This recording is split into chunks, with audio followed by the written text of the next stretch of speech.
Assalamualaikum warahmatullahi wabarakatuh.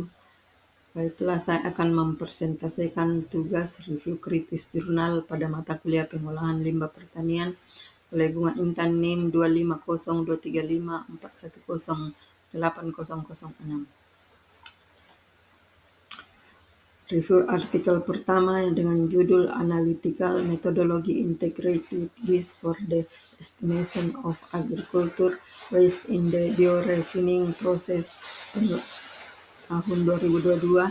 Tujuan penelitian yaitu mengembangkan metodologi analitis berbasis GIS untuk memperkirakan jumlah limbah pertanian secara nasional, mendukung proses biorefining dan pengelolaan limbah pertanian agar lebih efisien dan ramah lingkungan, memberikan data spasial untuk perencanaan energi dan bioindustri berbasis biomasa.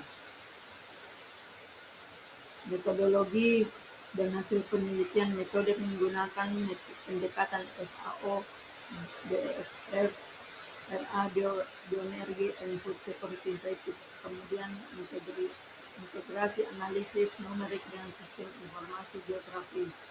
Hasil penelitian yaitu total jumlah limbah pertanian 2020 di Ekuador mencapai 27 juta ton, terutama dari jagung, tebu, dan kelapa sawit. Metode GIS menghasilkan peta sebaran limbah pertanian yang akurat dan mudah diinterpretasikan.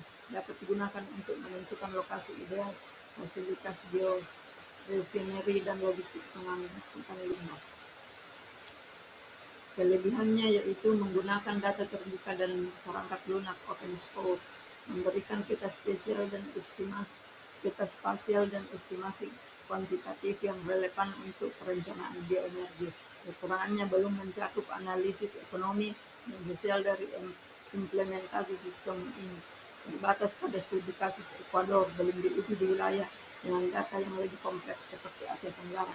Relevansinya dengan pertanian Indonesia sangat relevan karena Indonesia memiliki limbah pertanian besar seperti padi, kelapa sawit, jagung. Rekomendasi riset: 1. Adaptasi metode GIS untuk pemetaan limbah pertanian Indonesia, kemudian kajian kelayakan ekonomi dan dampak lingkungan dari penerapan biorefinery.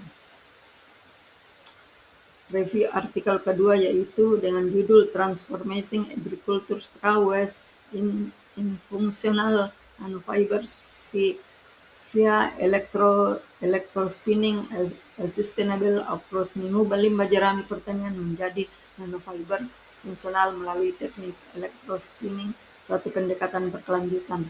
Kemudian tujuan penelitian ini adalah untuk menciptakan pendekatan berkelanjutan dalam pengelolaan limbah pertanian yang bernilai ekonomi tinggi dan ramah lingkungan.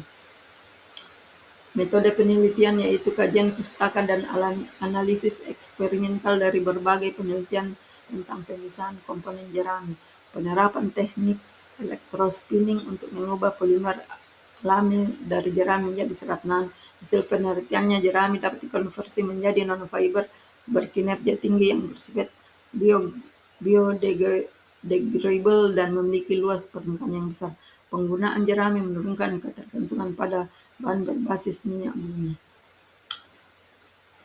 Kelebihannya itu inovatif dalam memanfaatkan limbah pertanian menjadi produk bernilai tinggi ramah lingkungan. Kekurangannya adalah penelitian masih berskala laboratorium. Biaya proses dan kemurnian bahan masih menjadi kendala untuk skala industri. Relevansi dengan pertanian Indonesia memiliki produk jerami, padi, dan jagung sangat besar, dapat mendukung program pemerintah berkelanjutan dan rendah emisi karbon. Rekomendasi riset: lakukan uji coba skala kecil penggunaan electrospinning untuk limbah jerami lokal. Review artikel ketiga yaitu judul Optimasi Produksi Bioetanol dari Selulosa Tandan Kosong Kelapa Sawit TKKS dengan variasi jumlah ragi dan lama fermentasi. Tujuan penelitian yaitu menentukan kondisi optimum jumlah ragi dan lama fermentasi dalam proses produksi bioetanol dari tandan kosong kelapa sawit untuk meningkatkan efisiensi produksi energi terbarukan dan memanfaatkan limbah sawit secara berkelanjutan. Metode penelitian yaitu pendekatan eksperimen laboratorium menggunakan respons surface metodologi untuk mengoptimalkan kadar fermentasi. Bahan TKKS sebagai sumber selulosa, ragi, Saccharomyces cerevisiae sebagai bahan mikroorganisme fermentasi. Hasil penelitiannya, kondisi optimum ragi 8,8% dan lama fermentasi 9,7 hari. Karakteristik bioetanol rendaman 13%, kadar air 87%, densitas 0,986 gram, kadar etanol 9,98%. Semakin banyak ragi dan semakin lama fermentasi, maka kadar etanol meningkat, namun jika berlebihan dapat menurunkan kualitas karena degradasi etanol menjadi asam. Kelebihannya itu menggunakan limbah pertanian TKKS yang melimpah dan murah, ramah lingkungan, dan mendukung pengurangan limbah sawit. Kekurangannya itu penelitian masih berskala laboratorium, belum diuji pada skala industri.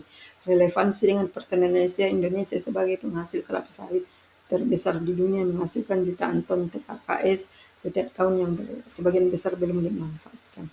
Teknologi berpotensi besar untuk mengubah limbah menjadi sumber energi terbarukan bioetanol, mendukung pertanian berkelanjutan dan energi hijau nasional. Rekomendasi uji coba teknologi produksi bioetanol TKKS pada skala industri kecil di daerah penghasil sawit. Kembangkan proses hidrolisis enzimatis agar lebih ramah lingkungan dan efisien.